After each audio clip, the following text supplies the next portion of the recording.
大家好，我是夏妈。第一批的风干肠已经晾好了，今年做了3个口味，一个是麻辣香肠，一个是广式腊肠，还有就是这个风干肠了。它的口感是咸淡适中，不齁咸，也不会说整体这个调料味很重，可以当菜，也可以当零嘴的，你们可以去试一下。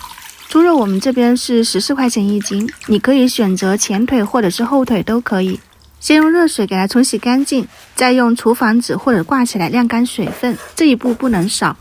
然后再把肥肉跟瘦肉分开。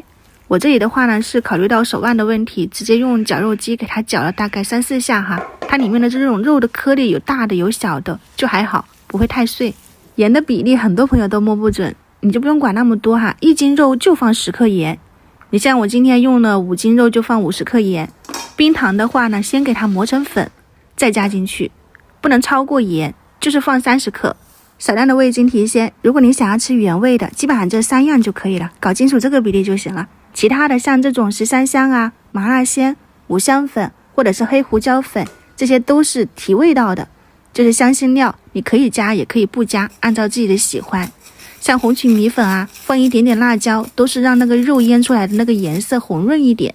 知道每个调料的作用，你就可以在家里面轻松配出自己喜欢吃的口味。这就是手工美食的乐趣，属于你自己的味道。然后你也不要觉得这个调料挺多的，你可以看一下任何香肠的调料粉，它基本上有很多很多，我们自己在家里面配的这一个已经很少了。再把肥肉切成丁放进去，在加肥肉之前，你这个瘦肉要多搅拌一下。你可以看到我的肉它是有粘性的，这样你灌出来的香肠切出来就不是那种散开裂开的。然后你先给它腌着。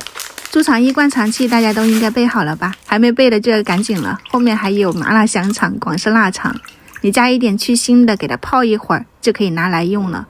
然后在灌香肠的时候，你要尽量的灌紧实一点。